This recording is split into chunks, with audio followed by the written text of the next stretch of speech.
Now, lifeadministration.com presents the Life Administration Podcast. Here are your hosts, Leslie Loftus and Ryan Taylor. Hello, everybody, and welcome to the Life Administration Podcast, episode 32, part 2. What are we going to call the episode? Part 2 of how to buy a home. How to buy a home. Specifically mortgages. Okay, first off, if you're just like randomly clicking on part 2, what's wrong with you? Honestly, go back and listen to part 1. No, listen. Okay. Part 1 was incredible. Okay? Part 1 was, we've done 30 some odd episodes. Now, I have never, and I've learned a lot of things on this, and we were done recording it. It was information dense. It was information dense, but I think you conveyed the topic of mortgages, a passionless topic with passion. And I think I'm sorry. No. Oh gosh, that's kind of scary. No, it was I really have a passion for mortgages. No, with passion. You don't have a passion for mortgages. Thank goodness. Yeah, but I think it came across as you're really wanting to help a lot of people out here, and I think for someone who is getting ready to walk through the process, as I sort of alluded to the last episode, that it made it a lot less scary for me, knowing to say, hey, here's the most, because every time that you go to a website or you hear someone talk about it, it's always this like 5-minute, here's what to expect. And there's just no way that I ever felt comfortable with a 5-minute, here's what to expect. Now, clearly, as we proved last time, we can't cover it in 5 minutes. No, but there's too much. To honestly take an hour to literally sit down with someone for an hour and say, this is what the first part of this looks like. This is the home buying process. Here are some things that, like the option money fee. I never heard about that in my entire life, And that's one thing most people don't know their first time going in, how cash intensive buying a house is. Yes. Right. Yeah. Okay. By the way, my name's Ryan Taylor. Oh, we didn't even start with that. Hi, I'm Leslie Loftus, everyone. So yeah, we literally we stopped that last episode. Uh-huh. We're picking it up. We're on a roll. Mm-hmm. But I got to say something first, because there was not enough geek nerdness in the last episode. Okay. So he's been looking at my bookshelf, so we should always be worried. Everybody knows that we are huge Star Wars fans. Mm-hmm. And when I was 12, there was a game for the Sega CD. It was called Rebel Assault. Now, I would make a little X-Wing cockpit. Mm-hmm. Right, I would take my blanket and I would like put it up. I put my TV in there, my little video game system. So I wanted to like feel completely immersed. You wanted to be in the cockpit. I wanted to fly an X-Wing more than anything. All of us did. Exactly. So some years later, 30-something years later, whatever, how long it's been, a couple years ago, VR started to like really get a foothold in the marketplace. And I had been holding off because I felt like the technology wasn't really there yet until last week. Last week, EA announced this game called Star Wars Squadrons. It puts you inside of the cockpit of an X-Wing. You don't need your fort anymore. You don't need your fort. You just need these goggles. And I got flight sticks for days. That's not going to be the issue. But if you look at and I'll show you the trailer after. If y'all are just listening and not watching, he's starry-eyed. I am He is starry-eyed. Listen, I might not leave the house ever again. Once this game comes out, I'll just, I give up on life. Oh, so you've not even gotten the game yet. You've seen the preview. I've seen previews, but hey, I've been doing this a long time. Right. I know what to look for. I know when things are like bells and like. You'll like be getting it. You'll be calling your Twitch crew saying, we're playing, right? A matter of fact, I'm going to send a message in the Discord after we're done here. But anyway, I'm very, very excited for it. Star Wars Squadrons. It's going to be incredible. It's Ryan, fulfilling. Excellent 30-second commercial break. You are going to play Star Wars Squadrons. I'm going to come over here. I'm a really, really bad video game player. I used to sit behind my brother and I would go through the manual. Like this is how we did Legend of Zelda. I went through and I read all the manual stuff and I guided him around and he actually did it. And we had a really, really great Christmas break once when I was in college and he was still in junior high playing that game together. Great brother-sister bonding time, but I wasn't playing. I was mapping. My decree is that I will buy the VR headset. I will buy all the tchotchkes. I don't care how much it is. I will bring it over You've here. got a house to buy, Ryan. This is priority number one. I want to be in the next swing. So I'll bring it over here. And we'll do something fun where like we strap you in the helmet and you play it, and I think it'll be worth it. It'll definitely be comedy. It'll be comedy. Definitely be comedy. Okay. Yes. We got business to handle. Okay. Enough yes. of Star Wars. Right. So where we left off, we were going through how to buy a home, and segment 1 was supposed to be the homes buying process, and it turned into the entire episode. And I didn't even get to the last bit of closing. That's what we call a cliffhanger in the biz. Yes, exactly. So we left you on a cliffhanger. Mm-hmm. So if you need this information, go back and listen to the other episode. And now we are going to start right here. And this is what happens with closing. So you have gone through offer acceptance, inspected, option period, gone through the renegotiation after the option. Banks and title company have gotten all the stuff together. And now it is the day of your closing. This is the day just when you sign all the papers. And all the money changes hands. So basically, the banks and the mortgage companies have all gotten together, and they're ready to fire on the money and just send it where it needs to go. And that's a little bit confusing too. The title company has printed out all the documents, and there's a lot of signing to do with a closing. Sometimes they will have the sellers and the buyers show up at the title company at the same time. They're in separate rooms and they do their signing separately. I've also seen it where they will have the sellers sign their papers and sign over the deeds 1 hour, and then the next hour have the buyers come in and sign to basically seal the contract. It's like you never actually meet. It's kind of weird. No, it's like you never actually meet. Occasionally you do. Like when we bought this house, I met the buyers then, and we liked them, because it can kind of go either way. So, right. Sometimes you like them, sometimes you don't. But anyway, it gets complicated. So most everything in a real estate contract is done through your real estate agents. Mm-hmm. So the agents are talking to each other to the point that the agents will meet at the title company. The seller's agent will give the buyer's agent the keys, and the agent, either that or the bank or the title company, will hold the keys in their hand until everybody's done signing. Actually, not even until everybody's done signing. So sellers come in, they sign all their documents. Usually signing of a typical mortgage takes about an hour. Okay, because there's all sorts of federal requirements going on. We have to certify that this title search is done right and this survey is correct. And yes, I'm transferring the money to this way.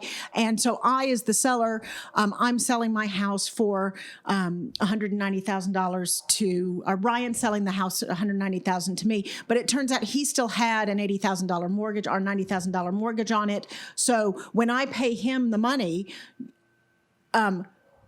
$90,000 of that immediately goes to his mortgage company and pays him off. And then the remainder, his equity that was built up in it, that would go to his bank account. So there's lots of and you've got to sign off for all of this. Yes, I agree that this money is going there. Yes, I agree on this. There's title insurance. So basically, in case the title searcher did it wrong, you have to buy insurance so that everybody can go back and pay for another title search if something goes wrong.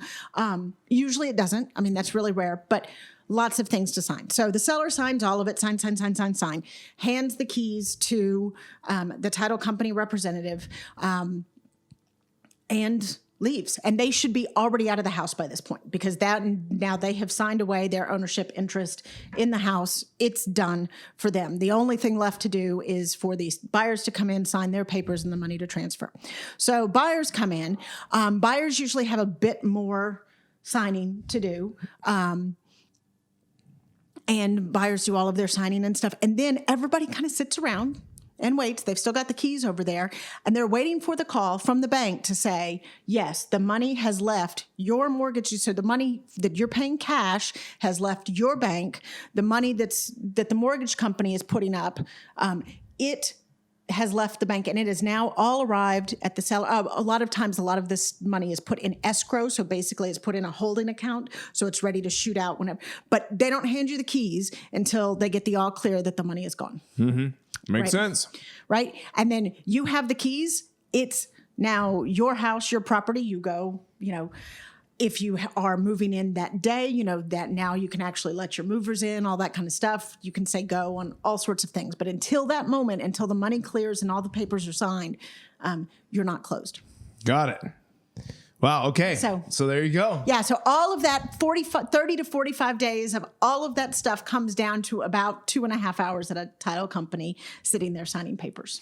It's fun. And people tend to make a bit of so you don't have to dress up for it, but you're going to an office, people will wear suits to stuff like that. Yeah. It's a big deal. It's a big deal. As a matter of fact, I was telling you, we were at Lauren's grandmother's house yesterday and we were talking to her grandfather. And I said, hey, I'm just interested. I like to ask older people questions about their youth. I think there's a lot of knowledge to be gained there. Absolutely. Anyway, I just said, we don't do it enough. No. And so I just said, what do you think your happiest memory is? What is the memory that you remember that brings you joy? And he said, closing on his first house. Closings are kind of a big deal. Yeah, when we closed on this last house, we brought our girls with us. That's just kind of, it's kind of interesting. And it's also a little bit of a celebration. Here you go. Here are the keys. He said that they had been renting at that time. Great, this is a different time, right? It's a long time ago, but they had been renting for 8 years. And that moment when they got the keys, that was the happiest memory that he had up until his son was born. So it was just like, so there is a lot of emotional investment that goes into this process. You've been working for it and towards it for a really long time. And then bingo, you got it. You're in. It's your home. Also, culturally, we tend to think of home ownership as the kind of adulting capstone. Yes. Right? Or one of the adulting capstones, getting married, getting a home, having a kid, all of, it used to be perhaps marriage, home, kid. So we kind of mix them up a bit, but still, it's one of the major capstones, and it's kind of especially the first time, it's kind of a big deal. Yes. Right. So treated as such. So anyway, that's the process for buying a home. And now we're going to talk nitty gritty of such an interesting and fascinating topic of mortgages. Yes, we are. What are mortgages and how do I get one? I don't know. What are mortgages and how can I get one? This is again, I get to sit back, relax, and take it away. Okay, keep it coming. Okay, finally, segment 2. What are mortgages and how can I get one? Excellent. All right. We covered this a little bit in the last episode, but most people do not have the cash on hand to be able to purchase such a big item like a house. So you need to put some cash up towards your house, but the money that you borrow to pay for the house is your mortgage. So keeping it real simple, you're buying a house you agree to buy a house for $100,000. You're going to put 20% down, which is the standard typical one. So you're going to put 20 grand down, and you need to borrow $80,000 in order to pay for this house, because the seller is going to get paid as soon as closing happens, right? So the seller gets 100 grand right at closing. They're getting 20 from you, 80 from whoever you're going to choose as your mortgage lender. Okay. So that loan of $80,000 is your mortgage. Just keep on. Here comes the big girl. The home itself is used as collateral. So, thank you. So you've got a loan of $80,000, and if you default on that loan, the bank is going to use your home to guarantee the loan. So it's a secured loan, as the parlance goes. Mortgages they're different terms. They're much longer term loans because they're a big, huge chunk of cash. So 10 to 30 years is pretty typical. And over the 10 to 30 years, you pay back the principal, the $80,000, plus any interest. And the interest rate is determined mostly by all of the stuff all of the information you gave, that your credit score, your actual income stubs, your expenses, your other investments, your any other income, maybe rental properties or child support payment, whatever, inheritance, whatever else. the bank comes up with the interest rate that they can offer you. So over the course of 10 to 30 years, you will pay that interest back Gotcha. to the bank. So Gotcha. you pay them a fee for loaning you the money. Right, which makes sense, right? They're in the game to make money. So one of the things that I think people get strung up on is the term of the loan. What makes sense for most, and I'm speaking in general terms, but should it be 15 years? Should it be 30 years? What makes sense in your opinion? Not saying that this is gospel truth, but saying like, what's your opinion? Okay. This goes back to the discussion about being house poor. Okay.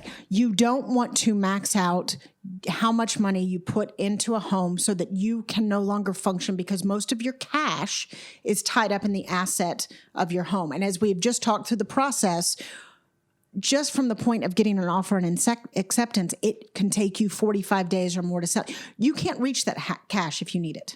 Okay. If all of a sudden you have extra expenses, you can't unload that asset. But you can't get out of it, right? So you're locked into it for the most part. It is not a liquid asset. It's a firm asset. So you don't want to put so much money in it that you can't do that you're frozen, which is where the term house poor comes from, that you've got all your money tied up in your dwelling. Got it. Okay. People play with the 10 to 30 years or some of the different types of mortgages that we'll cover in just a second, because the longer the mortgage, the less your monthly payment. So if I get a 10-year mortgage, let's just talk about a fixed rate mortgage right now, which means for the entire term of the mortgage, the interest rate stays the same. Okay. So a 10-year fixed rate mortgage is less risk to a bank than a 30-year fixed rate because you have a longer time to default. Also, that $80,000 is now spread over 30 years worth of months instead of 10 years worth of months. Got it. Okay. Makes sense. So your actual monthly outlay is less. So you think, oh, I can afford that, especially if you're thinking of it kind of in terms of rent. Okay, well, I can afford $1,200 a month in rent. So I need to find a mortgage that gets me down to $1,200 a month. Okay, that's probably a mistake to go ahead and look at it that way because getting a mortgage, buying a home is very cash hungry upfront. So you're going to end up putting in a lot of extra cash. You don't have, if you're able to rent at $1,200 a month, you were probably not able to afford a mortgage at $1,200 a month because you had to sink a lot of money up at the beginning. That's good. And going off and getting a 30-year mortgage because same house, but 30-year mortgages get you under the $1,200 a month and a 10-year mortgage gets you at $1,400 a month. I'm just spitballing numbers here for an example. Don't manipulate the time of the mortgage in order to be able to buy a bigger house. Gotcha. So the number is still the number no matter what, right? Like if you can afford, I think that the key takeaway there is if you can get $1,200 a month in rent, you need to have less as your house payment. Right. I think that's to me, that's a really good, that sort of dings some bells for me when you just said that. Right. Awesome. All right. Very good. Rent very good. and mortgage payments are not the same thing.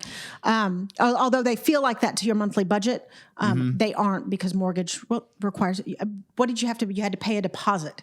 It was like first, last in security. So, it was like $3,500 or something like that. You can spend that much on a house inspection for a house So mortgage is so much more cash hungry. Yeah. I keep saying friendly. Cash hungry up front. We wish it was cash friendly. Right, we wish so. And you need to make an account for that when you're figuring out what your monthly payment's going to be. Also, when you're in a rental house, if something goes wrong with the plumbing or whatever, well, you call up your landlord and they deal with it. If something goes wrong in your house, you deal with it. So you also need to have more cushion in your monthly expenses to deal with the fact that the plumbing problem, that's your $200 plumber coming out and fixing it. Right. Yeah, exactly. Unless you live in my house where I just fix it anyway. Well, because I can't be bothered. I'm like, nah, let me go get the parts. Okay. So you just touched upon one of the loan types, fixed, right? So what's the difference between an adjustable mortgage and a fixed mortgage? Adjustable mortgage is the interest rate will change at some point. It can either change throughout the course of the mortgage or it will change at some point. Like you can get a 10-1 ARM. ARM is adjustable rate mortgage. So for the first 10 years, your interest rate stays the same.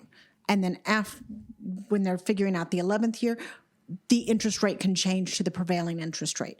So, for instance, you might want to do an ARM if you're pretty sure you're going to be able to pay off the house within the 10, interest rates are low right now, and you're going to be able to pay off the house within the 10 years. And so you don't need to worry about the interest rate possibly going up because you're assuming the risk of it going up.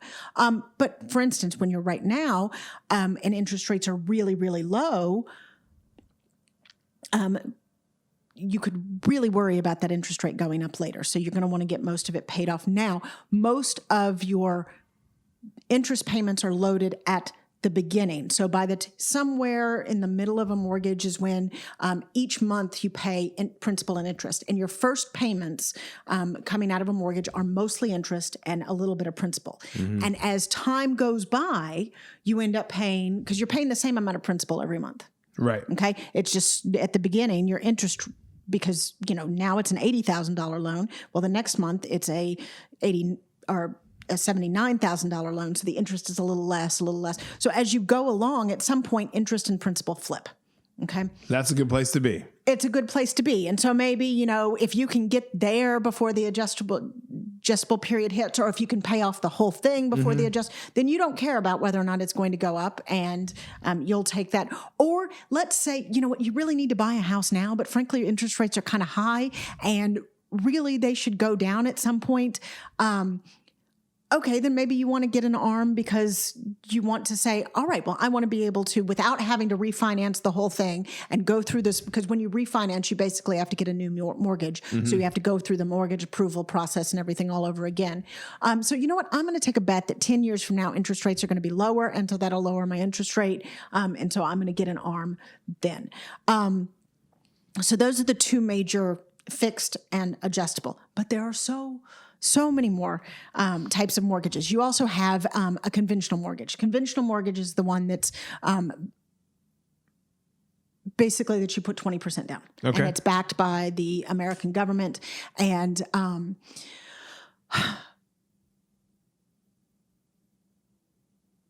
most people fit into that regular 20, but it has certain things that it has to conform with. So a non-conforming loan then would be also something called a jumbo loan, which is anything more, the mortgage would be more than, it's either $750,000 or $1 million. I can't remember. So now it's not something totally different, but there are companies that specialize in doing jumbo loans. And there might be some different specific little interest rate tricks and tribbles and all of that. You can also have veterans loans. So if you have spent, 90 days in combat, I can't remember, you would need to look it up, right. But you can get a loan, once again, backed by the federal government that you don't have to put down any money on.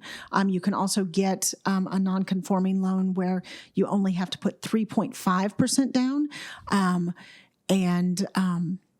That's the loan that I want. That's okay. But again, and these are basically the root cause of the 2008 crash, because if I'm only making you, it's much easier to put 3.5% down than it is to put 20% down, right? And so it might give you a false sense that you can buy more. Oh, well, I only have to put 3.5% down and I can afford $1,200 a month in rent, so I can afford easily a $1,200 or $1,300 a month mortgage payment. And in fact, you can't because... Right. But I'm a smart guy. And so... I know. It's like... Now, there's a huge gap, too, between 3.5% and 20%. Exactly.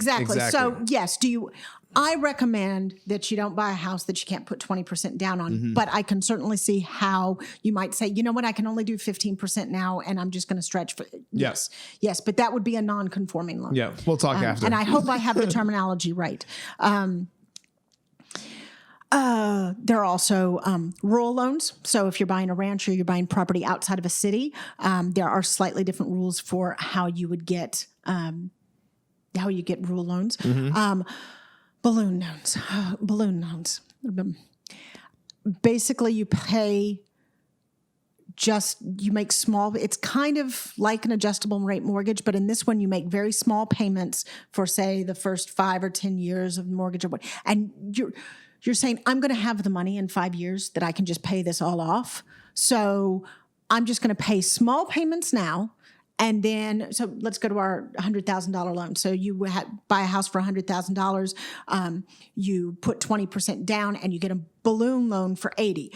So basically over the first 5 years, you're going to pay some pittance, like you're only going to pay $10,000 on it. On the 5th year, the rest of that $70,000 due is in a lump sum. Okay. Feels bad. It feels bad. I mean, unless you know that there's some money coming down, because you've got an inheritance coming and you're going to be 25 then, and you get it when you're 24, But yeah, that's risky. Yeah. I've heard more people burned by a balloon note, because all of a sudden that balloon note is looming and you got to have the cash for it or you're in default. Yep. Right. Okay. The final one is a bridge loan. So this is rather typical for non-first-time home buyers. So you have a house, you want to buy my house, but you need to sell your house in order to be able to afford my house. So before you get to a bridge loan, you might just make that contingent in your contract up, your offering acceptance stuff when we were talking about the process of buying a house. And then if you don't sell your house by, say, a certain date or for a certain amount, then you're allowed to walk the contract. Okay. Sellers don't really like this, as you might imagine, because it's a lot of extra. They already have the uncertainty of their own inspection and their own stuff. And now they've got to worry about your inspection and you get right. But yes, this is a really common thing. It happens often. If you have the funding for it, because for a short time you'll have to carry a larger loan, so your bank will have to approve for this, but you can get what's called a bridge loan. So basically, you have your house, but you are going to go ahead and buy my house, and for whatever time you have both houses, your bank will roll up the two mortgages into one. Got it. One dual mortgage, and that's called a bridge. Got it. Right. And then whenever you go off and sell your house, when that closing happens, then your original mortgage gets paid off, and now they might convert it to a different account or whatever, but now you just have your single new mortgage in there. But yeah, you can run a bridge loan 4 to 6 months. I mean, obviously, if you're in that situation, you're going to be talking that in detail with your banker. Yeah. And there's all sorts of different interest rates and rules and extra approvals that you need for that. Yeah. So let's talk about if you can't pay your mortgage. Okay. So what, I think the picture that I have, of course, is like, I missed a house payment. And so now I can't get into my house. I've been kicked out or whatever. Okay. Well, it doesn't happen on missing a house payment. Okay. Yeah. Right. I know. Right. So in this way, it's a little bit similar to, rent and landlords. They have to give you lots of notice. It's not just I missed one house payment. They don't immediately foreclose on you, such like that. But if you default on the terms of the mortgage, and that can be lots of things. You fail to carry insurance on the house because the mortgage company, it's their, until you've paid it off, it's kind of their asset. Oh yeah. It is. So they're going to make you carry certain insurance on it, and they will check. So if you just happen to switch insurance companies, for instance, and you forget to give your bank the information about the new insurance company, and your old insurance policy lapses, they're like, hello, you don't have insurance right now. Oh shoot, I forgot to give you the new number. Yeah. Right. But yes, that can default you. But mostly if you have a history of not paying your mortgage, and you will have lots of discussions with the bank about this, they can foreclose on your property. This is one of the primary reasons that people end up declaring bankruptcy, even though it wrecks your credit and your ability to borrow for a very long time. But most states have homes. So if the mortgage that you failed on is your primary residence and you declare bankruptcy, it's harder to take it out from under you. So they can't sell it out from under you. Now they can come in and they can take everything else. Right. But, now we're getting into some nuances of bankruptcy law and stuff like that. But it's actually harder to go in and just foreclose on a house and kick a family out or kick the residents out than it seems on TV. Yeah. But now it's if your second home, your vacation home, your ranch, dude. Yeah. Out. out. Foreclose property. And now This is why lots of people like to buy foreclosed properties. So back to our $100,000 household. That was my next question. There we go. Back to our $100,000 house. Okay. I've put 20% down. I have an $80,000 mortgage on it, and I have defaulted after I have only paid, $10,000. So there's a mortgage left of $70,000 and I haven't paid it. And this is a $100,000 property generally. The market will bear $100,000 for this property. The bank doesn't care about the extra $30,000. The bank just wants their $70,000 back. Okay. Right. So when they foreclose on it and they put it up for auction, they're going to start it at the amount that is still owed on it, which means that people that are in the auction can get that property for significantly less than the market will bear. Oh. Now, it's sold as is. There's no option period and inspections and all this kind of stuff. If you're buying a foreclosed property, you're buying what you get.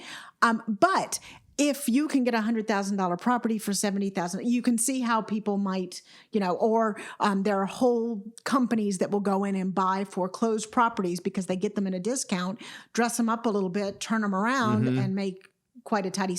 Because at minimal maintenance, it was worth $100,000, even though I defaulted on it. Well, now they've dressed it up a little bit and it's worth $110,000. Well, they only paid $70,000 for it. Right. They're singing all the way to their bank. Yeah, right. Right.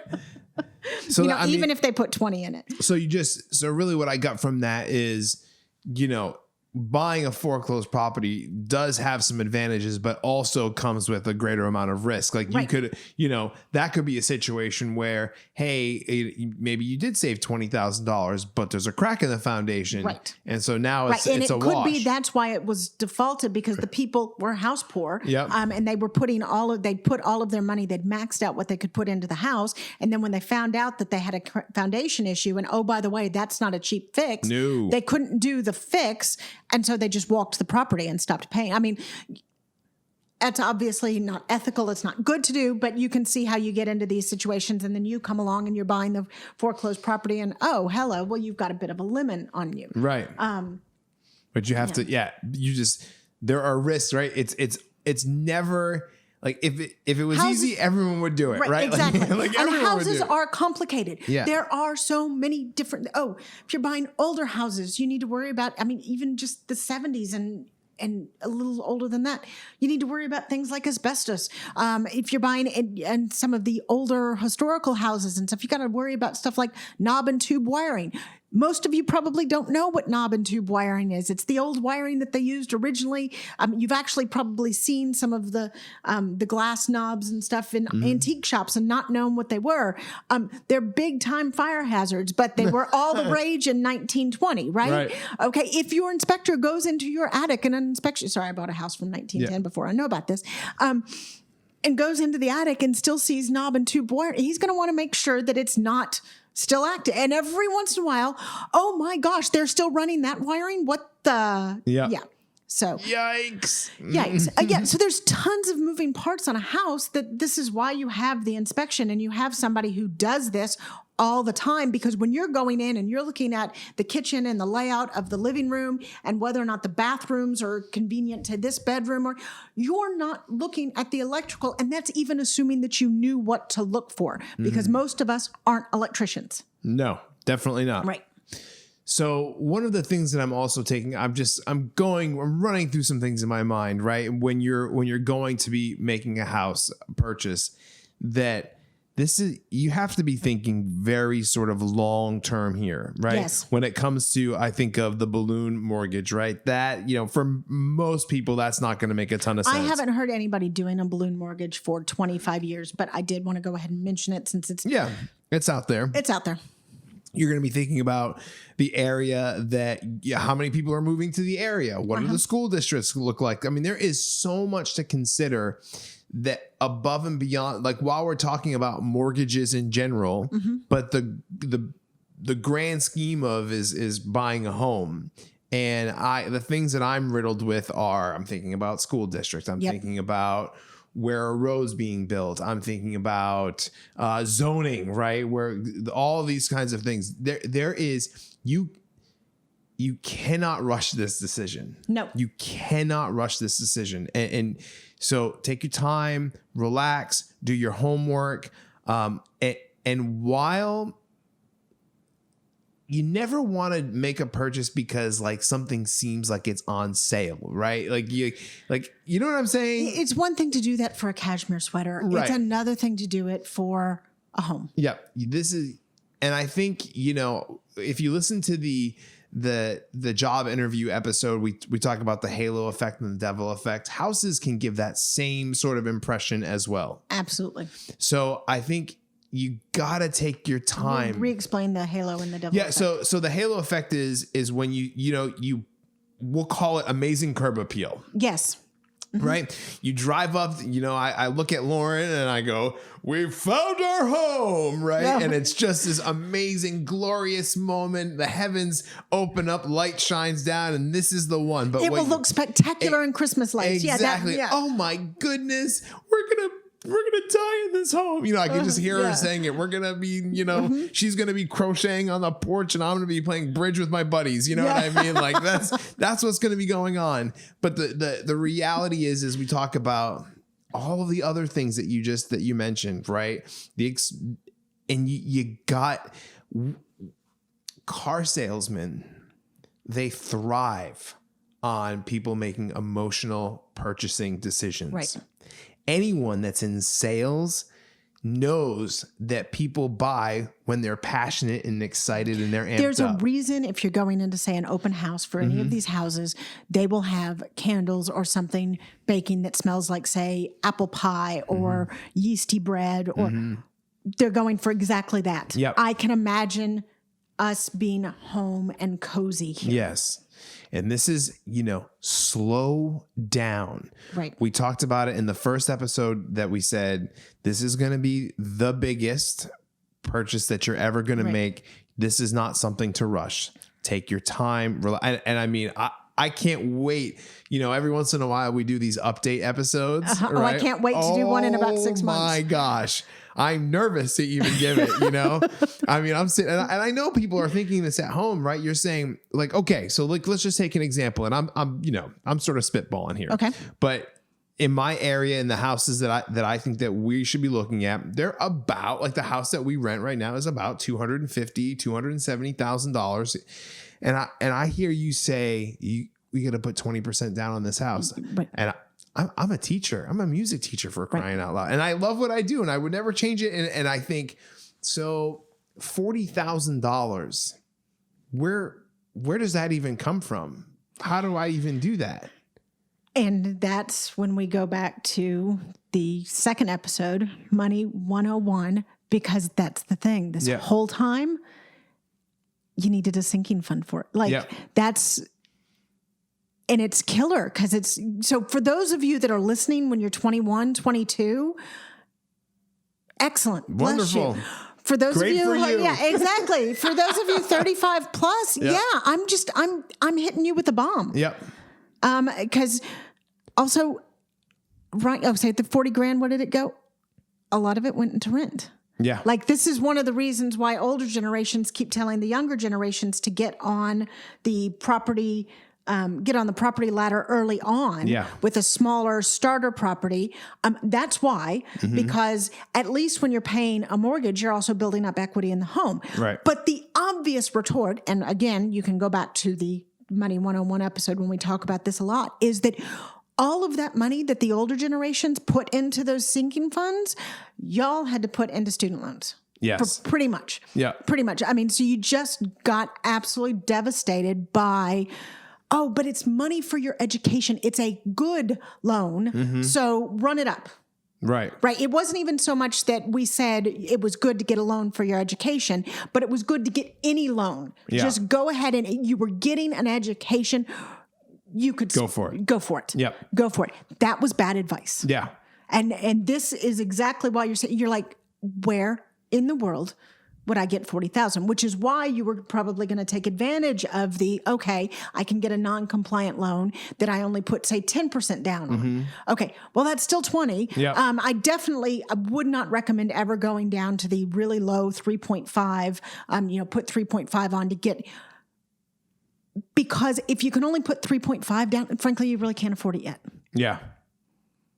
And that is the lesson that we all learned, much to our pain, in the housing crisis that prompted the financial crisis back in 2008, by encouraging people to, oh, it's great. It's basically, it was the same thing as like run up all your money, and it's a good loan because it's a good loan because it's your education. So run up as much. It's a good loan because it's your home, it's your asset. No, there is a limit to how much debt you can carry. Yeah, absolutely. And I think of even Sean, when he bought his house, that was like during that time. This was in Memphis, Tennessee, and he had adjustable rate, and that house went upside down so fast it could make your head spin. And it was a struggle for him. He held it just so he could break even on it, Right. So yeah, it's good. So it'll be interesting. I think, like I said, I'm reading the tea leaves in my family and what that looks like and what we're going to need.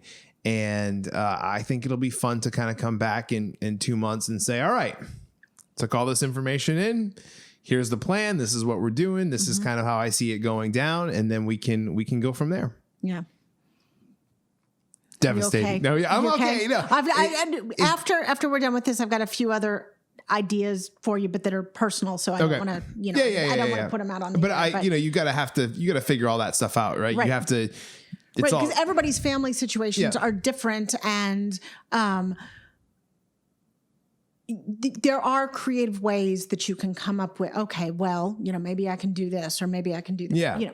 You got there are options to explore. Like, this isn't the comprehensive sort of, but this is like, hey, this is what we're facing. This is what we're dealing with. And I'm not trying to be a Debbie Downer or anything like that.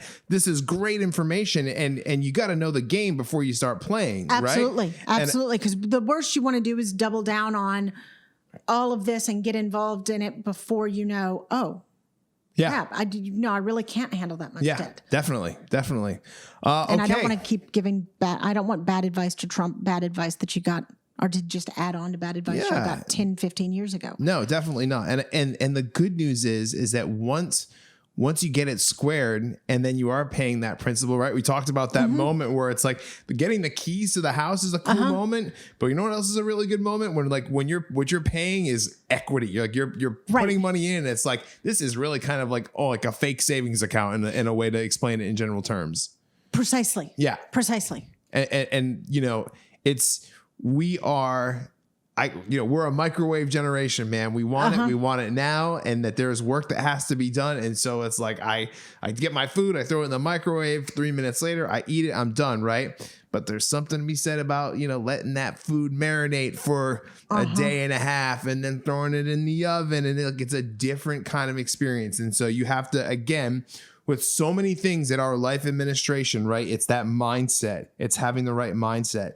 And so being able to say, I need to have delayed gratification to make sure that I do this the right way. Right. Just like with buying the house, that you're not buying it because the heavens open up and I can see myself, playing bridge with my buddies. Yeah. I don't even play bridge. I don't even know why I said that. Bridge with buddies. It's alliterative. Yeah. Gotcha. So that's the key, right? Is having the right mindset. So any final closing thoughts? A few things, just because you mentioned that of all the things that you're thinking about when you're trying to buy a home and stuff, and kind of get creative about, okay, so if you were worried about finding a family-friendly neighborhood, and you found a neighborhood that you like, or you found a house that you like, well, go there on a Saturday and just kind of drive around for a bit. Yeah. There's all sorts of stuff you can do like that. These days, you can ask to see maybe the neighborhood Facebook or the neighborhood next door. You can go on and kind of look like, what are the neighbors like? What are they posting about? Are they posting about crimes? Are they posting about? Actually, mine just had a wild coyote, but okay. What? Well, we're right up on the bayou, so sometimes we do get. But it is. It is Houston. Like we're. Yeah, exactly. But you can come up with all sorts of creative ways to figure out, and take the time to do it, because showing up on one Saturday afternoon or Sunday afternoon when the local farmers market is going on, and it's like, oh my gosh, this place is so lively and vibrant, and what you don't know is that it's dead the rest of the time. Or right. When we bought our first house, we bought it in a neighborhood that I absolutely loved. I didn't do this. And what I discovered, we lived there for about 2 years, and then I had our first child, and I was at home. It was dead during the day. There was nobody else, and there were broken sidewalks for strolling the baby around and stuff.